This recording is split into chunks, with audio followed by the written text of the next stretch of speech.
Yeah, new guys coming to you live. You could bet this like Jerome. New guys are men of steel. Best coverage in the league. Prime Reavers on the field. Don't know, better ask G-Nick, the hype is real. Gurus with the knowledge, you can check the mass appeal. They gon' turn your fantasies into dollar bills, making dynasties from drafts like the Spurs when they build. Want the bragging rights and titles at your work. Let the new guys serve the wisdom to you first. I ain't advertising, just kicking facts. They turn average Joes to Drakes cause they winning back to backs. So sit back, relax, all ears when they speak, and rain on competition with anything they leak. Make leagues joy gray like Ramsey did Reek. Passing off the mic, I'm out here, peace. I think I have a good face. Nice. We can switch, by the way. I don't need this. You're the face of the operation. We should have picked someone more handsome then. Alright. Hey fans, did you miss us? We missed you. All three of you. Yeah, we did. Welcome back to season 3. Nick, how's it going? It's going good. So we're at like 3 fans now. We're just trying to add one each year. So we're getting there. It's going pretty well. We're on pace. 10 years, 10 fans. We're gonna blow up. No, so we're working on some exciting new things. We're potentially, if we get the kinks all worked out, going to be recording through different platforms, which will allow us to bring on special guests. So we might be doing that. It'll also cut the editing time and processing time significantly, so we'll be able to get the recordings out much sooner. But we're still in the trial phase of all of this, so that might take a couple weeks or so. Anyway, Nick, how you feeling for this year coming up? Feeling good. The Andrew Luck news yesterday didn't exactly help my excitement level for this season, but nonetheless, football is football, and I can't wait for it to start. Same. I mean, your team's in a lot better of a position than mine, but since you mentioned Andrew Luck and you're the Colts fan, I will let you dive right in. You have the floor. Yeah, so yesterday Chris Ballard basically said like they're not sure what's wrong with him. It's something in his ankle, but they believe they finally found the exact root, but he didn't say what it was. So they said they're just going to continue with rehab, and most of the reports that came out from like the Schefters and stuff said like he wouldn't say if Andrew Luck would be ready or not week 1. I thought that was kind of bad wording of it. Mm-hmm. He didn't say that, but he can't definitively say yes he's going to be out there week 1 because then he looks like a liar in a few weeks. But still, I'd say out of a 10, my worriness about his availability week 1 is like a 3 out of 10 right now. Okay. Yes, you'll have to ask me again in like 2 weeks to see for sure. Okay. How's the rest of the team looking? They're looking pretty good. They're scrimmaging the Browns right now, which I'm pretty excited about. I love those joint practices because it lets you like go against other teams. Mm-hmm. And I mean, as far as going against a team, that's probably like the most interesting one you can go against. So we're holding our own right now. Both of our offenses are looking good against each other. So not great for both defenses, but that's fine. A lot of these, I guess these, I don't know what it's called. Whatever. Like a lot of these scrimmages are designed for the offenses too to look better. So I guess that's what's expected. So I'm fine with it. Definitely can't wait to watch the preseason game on Saturday, though. I mean, we're at a point where the league is very offensively driven. But I agree about the scrimmages. Yeah, it should be good. The Giants versus, I believe, Chicago this week. So we'll see how that goes. I mean, we beat them last year. Although that was a pretty big upset in overtime that shouldn't have happened. Never happened. Yeah. So, well, the Giants are quietly optimistic. I mean, we're definitely in a period of transition, but we'll see. Daniel Jones has had his ups and downs, but I'd say he's been generally more positive than negative.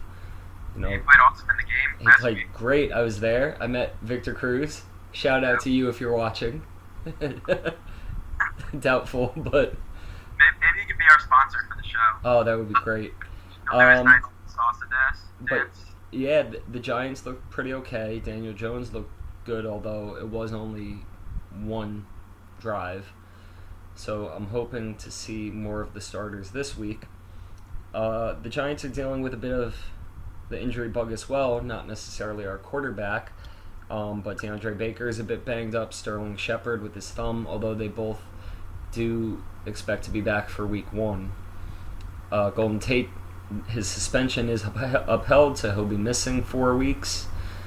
So our receiving situation is a bit in flux, but other than that, quietly I'm starting to buy into Gettleman a little bit, slowly but surely. I don't know about that. He had a good draft besides, well, I mean, you can't say anything about Jones. I like the Baker pick. I like the Lawrence pick.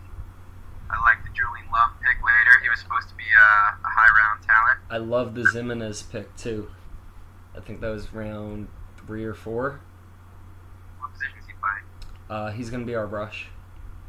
Pass rush? Yeah, which we desperately needed. I heard that one guy, the guy who got shots, looking pretty sweet so far. Yeah, now he's got that chip on his shoulder. The only issue is he's a cornerback.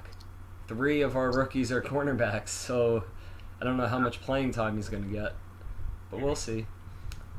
So, the Colts, how many wins are you thinking this year?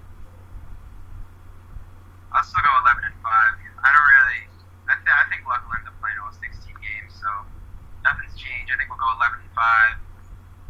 We play the Chiefs on Sunday Night Football. That'll probably be a loss. Chargers, we have week 1. That'll probably be a loss, and then we play the Saints week 15 in New Orleans too. So that'll probably be another loss. So those are really the only 3 games that are. Those are our hardest games. So maybe we'll take one of those, but I'll still say 11-5. Okay. Well, the Giants, I'm going to say 6-10, but depending on how things are with Dallas in week 1, possibly 7-9, which isn't great. But for a team that's rebuilding that no one's expecting much from, I guess we'll take it. It's more so we have a very soft schedule this year. It's not so much that we're much better than last year, because we're not. We had 5 wins last year, but we have a softer schedule. And then if Zeke does hold out and this contract issue with Dak and Cooper isn't settled, we can possibly beat Dallas week 1, which would really set the tone for the Giants to hopefully come out and do better than most expect. I'm not expecting playoffs or anything, but I do think we'll have more wins than most people seem to expect. What week do you think Jones starts, if he does? Or do you think Eli plays this whole season? I'm going to say if Jones starts, and I think that's a pretty big if,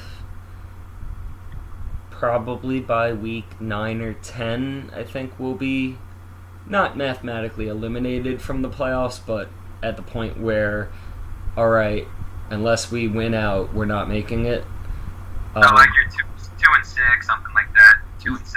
Yeah, if something. we do beat Dallas and then beat a few of our earlier opponents, I don't know our schedule off the top of my head, but I know somewhere in there there's Buffalo, Miami, Arizona. Like there's games that are very much within reach for us. If we win those games, the games we're supposed to be competitive in, then I think Eli starts a little longer. So Jones will get his shot, and I think it'll be this year, but I don't think it's going to be right away. Okay. So, all right, so since it's preseason, let me ask you, you want to get into regular season projections and awards, things like that? Let's start off with that. All right, so let's start with the easy one. I'll ask you, who's going to win MVP?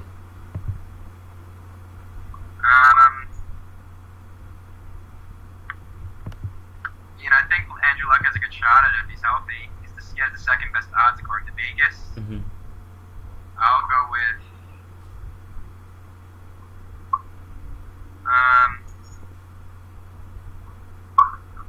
I'll say Rodgers. I think he has one more MVP season before he's done. I guess what they go 6-10 or something like that. Mhm. I think if they have 10, 11 wins this year, he was kind of getting slept on last year, saying he was overrated. I think that'll convince enough people. They finally went to the playoffs that he's the MVP. So I'll go with him. I'll go with Luck and him, one of them. I'm excited to see Green Bay play this year. I mean, the receivers will be healthy. They addressed that defense finally. I feel like it's been a while since Green Bay's had a good defense. So that'll be interesting to see. New head coach, new system. So Green Bay's going to be exciting to watch. I don't know about MVP, but it is Aaron Rodgers, so you can't count him out. Personally, I would love it to be Barkley, but how often do running backs win MVP? It doesn't happen. Peterson couldn't do it 5 years ago. No way Saquon can do it now. Yeah, and the obvious answer you'd think would be Pat Mahomes, but I feel like he's going to regress a bit. That defense is going to be a little bit better, so he's not going to have to do as much. So I'm going to go along a similar theme as you, saying someone has one last push. I'm going to go with Drew Brees. I think the way last season ended, I think he's got a chip on his shoulder because of the way they got screwed in the playoffs. And it would not shock me. I don't have the Saints in the Super Bowl in my predictions, which we'll get into later.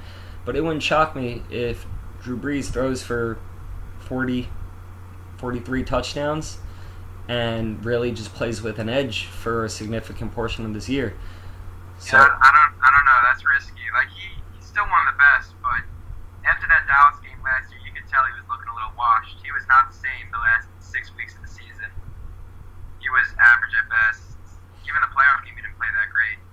I agree.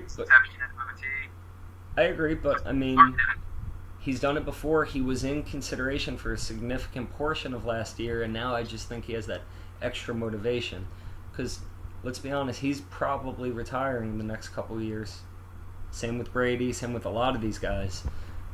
Not Rodgers. But I think if Brees has it in him, this is it. You've got Michael Thomas, you've got Alvin Kamara, you've got all the weapons to do it. You've got a decent defense. And if not this year, it's not going to happen. So we'll see. I mean, realistically, it's probably going to be Mahomes. But yeah, I don't know. Because with Mahomes, it's kind of like he threw 50 touchdowns last year, so he could throw 45 this year, and that's still one of the best seasons of all time for a quarterback. Mm-hmm. But everyone only says, "Oh, he only threw 45 this year. He had a bad season." Yeah. So that's why I don't know if it'll be him. Mm-hmm. So I guess let's go into Defensive Player of the Year, and I'll start with this one because I think you're going to like it. Kind of the same thing, where Aaron Donald's won it back-to-back years. It's kind of like LeBron with winning MVP. Eventually, you just sort of lose votes because people don't want to see the same thing over and over again. So I don't think it's going to be Aaron Donald, which might sound crazy, but I'm going to go with your boy Darius Leonard. Because he led the league in tackles last year. He was Defensive Player of the Year last year, and that's with missing a game. Assuming he takes another step forward and that defense did improve a bit, why not? If he leads the league in tackles for a second straight year, why not? It's something new, it's something exciting, and it's something I think voters would support. Mm-hmm. Yeah, he's a beast, man. I'd definitely say Leonard's top 5, probably. Vegas odds, something like that. Mm-hmm. He's not my pick though. Donald's the easy pick, man. I don't know. He's just too good. He's the best player in the league by far. It's not even close. You can't Agreed. even debate it. See, in theory, so is Mahomes with MVP. I'm trying to come up with picks that definitely can happen. I don't want to say dart throws because they're not. I feel like everyone that we've mentioned and are going to mention will be in discussion. But I'm trying to steer away from the obvious picks. Yeah. That's fair. So who are you going with? It's tough, man. You put me on the spot. We'll come back to this. I'll bring it up later. Let's go to the next thing. Alright, next. Alright, let me ask you, because your boy Luck won it last year, comeback player of the year. Comeback player of the year. I'm gonna go with Jimmy Garoppolo. I think he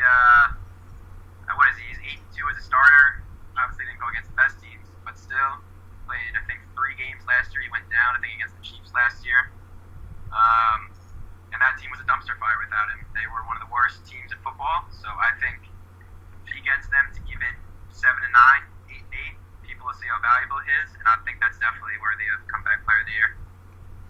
Yeah, I'd agree, especially if they're in consideration for the playoffs. I actually didn't even think of Garoppolo, but hearing it out loud now, that's a really good pick.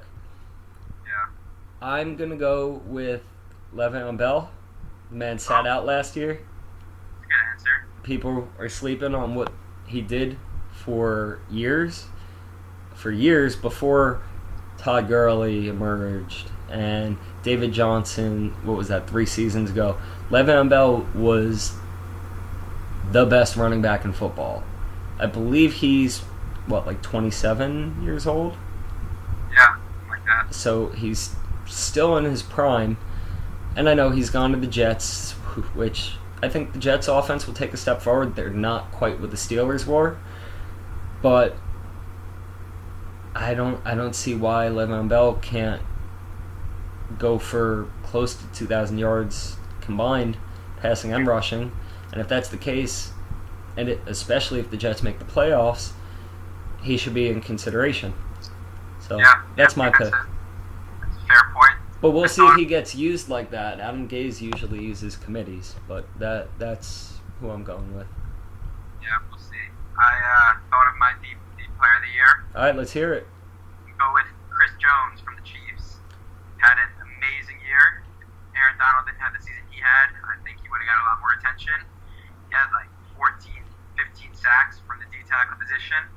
I think that D-line only got better with the addition of Frank Clark too, so it'll open up more holes for him too. So I'm going to go with him. That's still not a great defense, but I think he's going to shine on it. That is a great pick, though. He was my D lineman in our Dynasty League, and I cut him for Ed Oliver, and that's one of the moves that I think can be nice for years to come, but I've second-guessed that a lot because Chris Jones was an animal last year. So, which, if anyone from our Dynasty League is listening, he's a free agent, so go get him. Too bad I already got Aaron Donald on my D-line. Yeah, it must be nice. All right, so... Got Leonard, so you win that one, though. Yeah, hey, maybe we can work something out. You get your boy. All right, so let's turn our attention to these rookies a little bit. I feel like we might have the same answer for Rookie of the Year, but I'll let you go first here. Who's going to win it? I think it's got to be Kyler Murray. Yep, same answer. All right, let me hear your reasons, and then I'll get into mine. I just think he's going to be the only one of the quarterbacks to start. Whatever, the top 4, let's say, Locke, Haskins, and Jones, they're not all going to start right away. He's the only one that's going to. It's a quarterback-driven award. I mean, you saw it a few years ago with Dak and Zeke. They gave it to Dak, even though Zeke had by far the superior year. Mm-hmm. So I just think it doesn't even matter what their team record is, just his stats at the end of the year. He's going to have at least 3,000 passing yards and 700 rushing yards or something like that. So I feel like it's his award to lose. Okay. Yeah, same. I mean, first overall pick, and that was pretty much the consensus. Everyone knew he was going number 1. Heisman winner. He's got exciting weapons around him. I'm kind of excited to see what Christian Kirk, Larry Fitzgerald, David Johnson, and all their rookies. I'm excited to see Arizona play football, which was not the case last year. He's fast. He's accurate. New offensive coordinator. I just think if Arizona takes any sort of step forward behind Kyler Murray, he's got to be a shoo-in for the award. I mean, he replaced Baker Mayfield at Oklahoma, and I think his touchdown to interception ratio was 42-7. The man can ball. He was set to be an MLB player. He was in the pros for baseball and chose football. He's just a stud athlete. Yeah. So I think the writing's on the wall with that one. And like you said, it's his to lose. So I guess we'll turn to Defensive Player of the Year. I guess I'll go first. I sort of have a runner-up for this also. Because Tampa Bay's defense was really, really bad last year. And so I kind of have Devin White as my runner-up because I think their first 4 rounds, they drafted Devin White, 2 corners, and a D-end. I really think Tampa tried to address their biggest weakness last year, which was pretty much all aspects of defense. So I think Devin White's in a position where he can really hit the ground and be a leader for that unit. And if he shows well, that offense is pretty high octane. Tampa Bay could surprise some people. If that's the case, I have Devin White being my runner-up for Defensive Rookie of the Year. I actually picked, for who I think is going to win it, the other Devin Bush. Because I think Pittsburgh, I know they lost Bell, they lost Brown, but James Conner's a stud, Juju's a stud, they still have big men. I think that defense is being slept on a little bit, and I think Devin Bush, who showed very, very well last week, I believe he had 10 tackles against Tampa. He was an All-American. I just think he's got all the tools, and if he starts and really establishes himself, Pittsburgh should still be a playoff team. And I think if he's a big part of that defense, it'll be enough to merit consideration. Right, fair enough. I'm going to go with a pretty easy choice. I'm going to go with Quinn Williams. I think Nick Bosa's injury history is too much right now. I don't think he'll play all 16 games. But everything I've heard about Quinnen so far seems good. I think they drafted him at 3 for a reason. I also think the Jets are going to get a lot of spotlight. I think they'll be a lot better this year. So I think just with Snell there and Darnold's second year and Jamal Adams, they got a lot of personalities. So I think the spotlight will be on them, and I think Quinnen's going to get a lot of attention. Yeah, fair enough. I mean, he's a stud, and he's funny. I don't know if you've seen any of his interviews. The man's a character.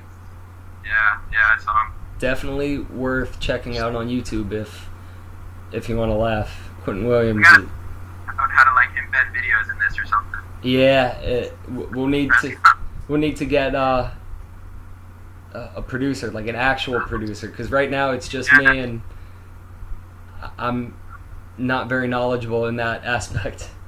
I mean, this is mostly for fun, but if we can get a producer, hey, we're accepting applications. You'll be paid in weekly beer. Fantasy knowledge. Fantasy knowledge, yes. You'll win your league, unless we earn it. Better, it doesn't cost us money. Yeah. So, alright, so let me ask you then, who do you think will be in the Super Bowl come February?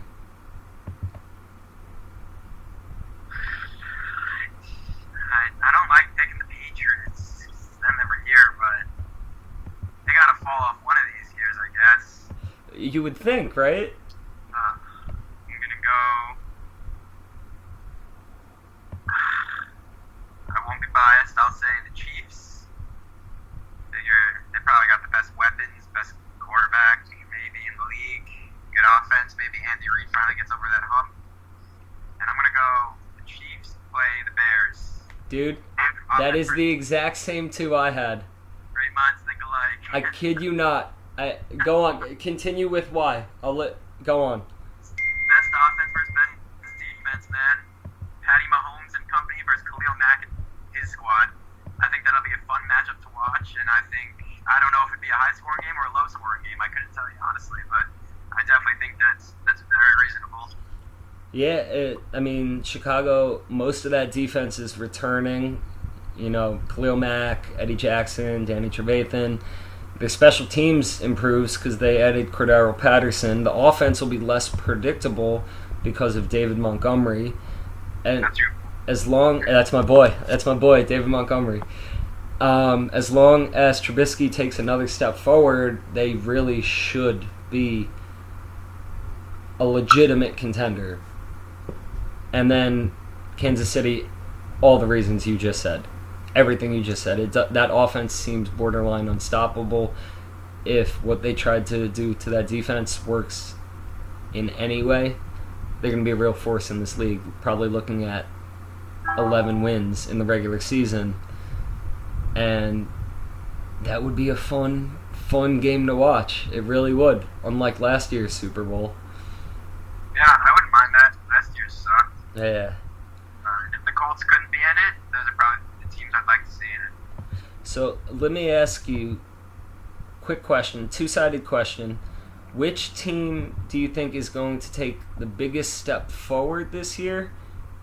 And then the reverse of that, who do you think is taking a significant step in the wrong direction?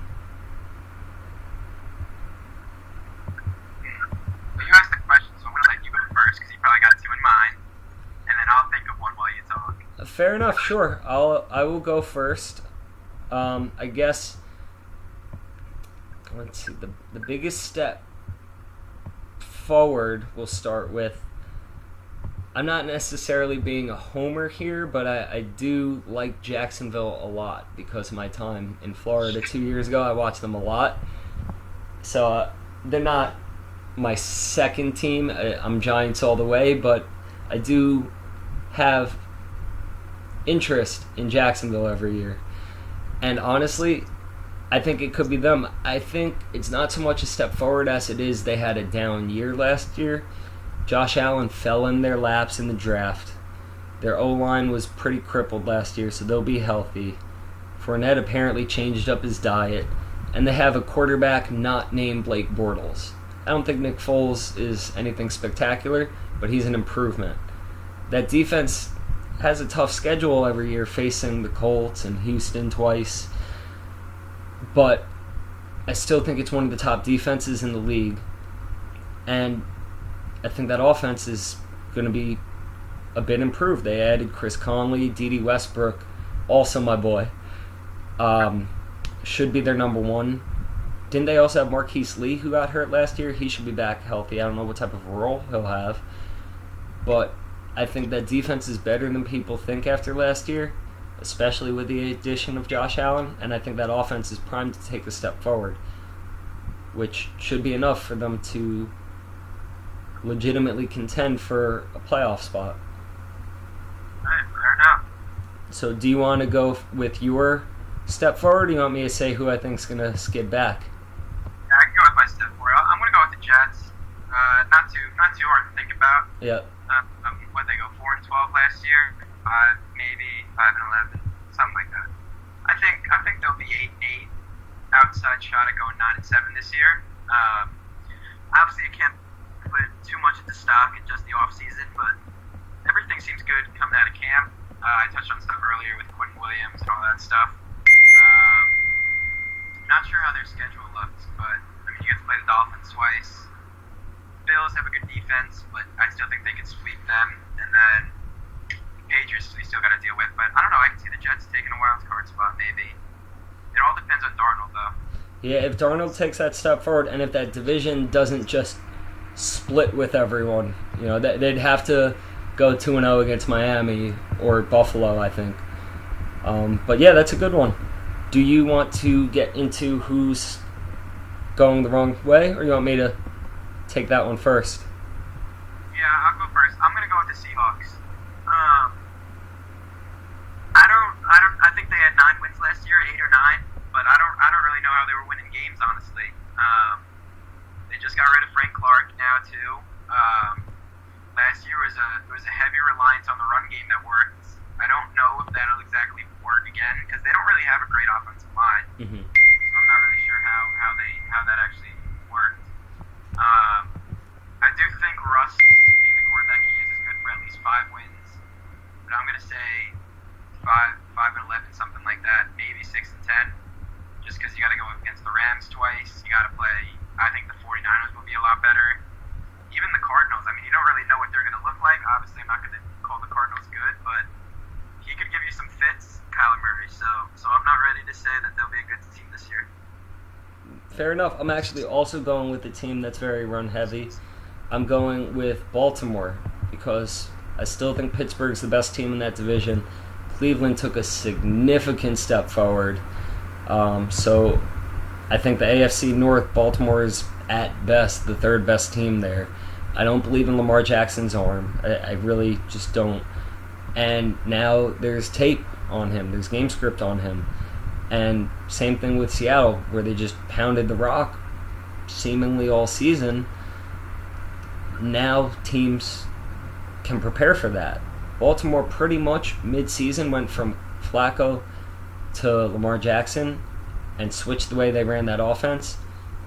And now teams have the whole offseason to prepare for what he can do. And I don't think he can do enough through the air to keep teams honest. So I'm going with Baltimore because the rest of the division got better. Also, their defense got significantly worse. They lost Terrell Suggs, Eric Weddle, C.J. Mosley. So that defense, I think, is taking a huge hit. Most of their snap leaders, their starters on defense, aren't on the team anymore. So I don't want to say Baltimore's defense is in transition because seemingly every year they're borderline elite, but I don't think that's going to be the case this year. So I think they go from 10-6 to 6-10. Okay, fair enough. I don't know. Yeah, I'm pretty torn on the Ravens. I definitely think Cleveland wins that division. Oh, really? You think they take it over Pittsburgh? Yeah, I think Cleveland will take it by like a game or two. I'll say Cleveland probably has around 11 wins. I think Pittsburgh will be around the 9 to 10. And then I don't know if the Ravens are going to be one of those teams like a 9 or 10 also, or if they're going to be like a 6 and 10, like what you said basically. So that's what I'm pretty torn on. Okay. All right. Well, I mean, we touched on a lot of topics, but I still have some time if you do. Do you want to get into some fantasy predictions? Yeah, we can do that. What do you got? All right, so I think the consensus number one, I think we're in agreement, is Barkley. Yeah. Okay, so we'll skip over that. Let me ask you this. Who do you think will be, if any of them, the first round bust? And why? First round bust. Barkley, no. Caffrey, no. Kamara, no. Zeke, I'm not going to talk about because you don't know what's going on with him. Mm-hmm. Bell, Johnson. That's a tough one. I don't know. You go first. Come back to me. I mean, I feel like the obvious answer is anyone who's holding out. So Melvin Gordon Yeah. or Zeke. I feel like those are the easy ones. Honestly, I feel like there's so much talent in the league now, especially the top 2-3 rounds of drafts, that they're almost all surefire things. Yeah. If we said first 2 rounds bust, it's a lot easier to say. I think. Sure, You said first 2 rounds. let's go with that. First 2 rounds. Who's busting? There's a few guys. I think Dalvin Cook has a high potential to bust just because of the injury bug. He's been awesome when he's on the field, but he's only played 4 games, 2 years or something like that. So I definitely think it could be him. I think Antonio Brown could not be a bust, but maybe not be equivalent to the point where you draft him that early at 15 or 14. Just because I don't know if I believe in Derek Carr or what that new team's trying to do. A lot of times when someone changes teams, especially at the skill position, it doesn't really work. Except for Randy Moss, that's like the lone exception. Mm-hmm. Also, I think Odell might not have the best year. There's a lot of weapons there. I don't know if he's going to be the guy like he was with the Giants. You know, you got Jarvis Landry there, who got a much better season. David Njoku, Nick Chubb, Kareem Hunt later in the season. So there's a lot of mouths to feed on that team. So I don't know if he's going to get you the 260 or 250 points that you're looking for in fantasy from him. Okay. Well, I think Odell will be fine if he stays healthy. He's proven to not stay on the field every year. He usually misses a couple games here or there. Antonio Brown, I agree with. He's got a worse quarterback, new coach, new team, all these off-the-field issues. I'm going to say, and he's a late second rounder, but I'm going to say T.Y. pending Andrew Luck. If Andrew Luck misses games, who's their backup? Is it still Jacoby Brissett? Yeah, T.Y. actually played pretty well that season when Jacoby played the whole year, though. I don't have any confidence in that. I mean, you would know better than me about that, but is he worthy of a second-round pick with the backup quarterback? I mean, he had a decent year that year, but I'd be looking elsewhere. It would make me nervous. I'll take him if he falls. And I get what you're saying. I don't think that serious luck missing the whole season. I think if anything, it might be like a game or something. But yeah. let's see. The other one I'm going to go with is not so much that he's going to have a down year, but where he's going. Travis Kelce is going in the early teens, which just kind of as a rule of thumb is way too high for a tight end. I know he's the best tight end in football and he's got arguably the best quarterback in football, but I just don't think it's worth it. It's not worth it in the first round. It's not worth it the first few picks of the second. So that, I think, is more so based on his ADP, but I think Kelsey's being overvalued. Not going to bust, but there's better options in the second round, in my opinion. I said Jimmy Garoppolo, comeback player of the year. I instantly refreshed my Twitter. 49ers quarterback Jimmy Garoppolo throws interceptions on 5 straight pass attempts. No. All right, well, that's out. I might have to change before this ends. It's early. Daniel Jones went 5 for 5. Jimmy Garoppolo went 0 for 5. Yeah, with 5 picks. He's probably rusty. We'll see. He could bounce back. So I don't want to dive into our sleepers because we have many leagues against each other. No.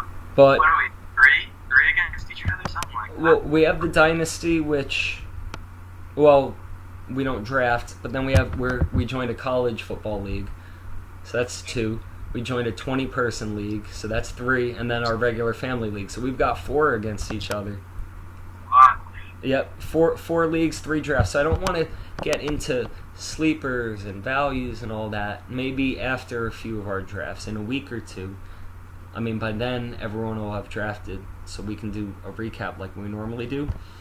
But give me the name of one deep sleeper. I'm not talking the person that everyone and their grandma knows about. I want one name that no one's talking about. And I'll go first if you want to take a minute.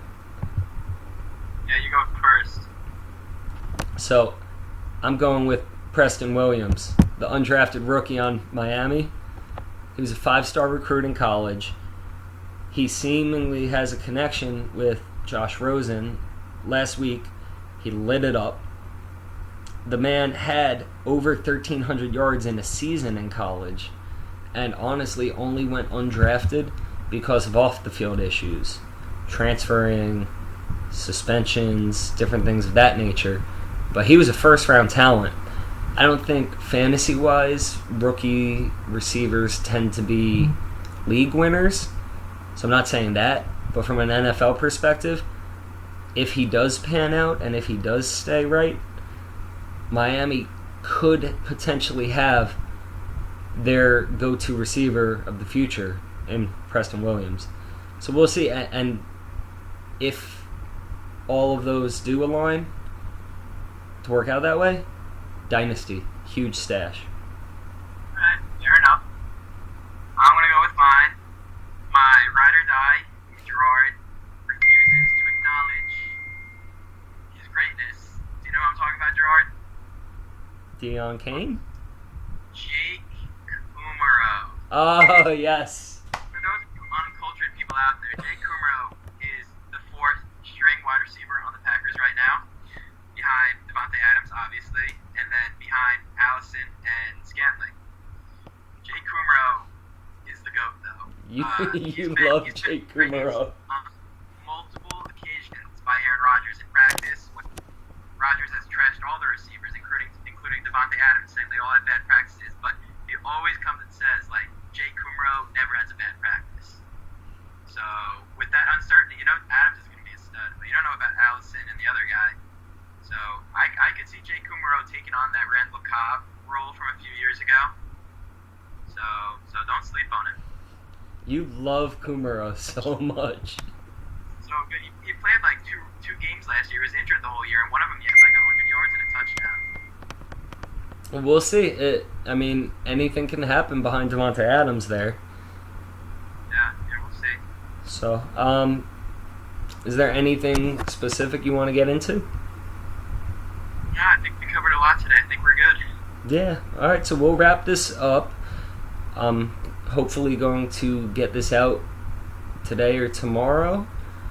But it's early enough in the season that even if it's over the weekend, no big deal.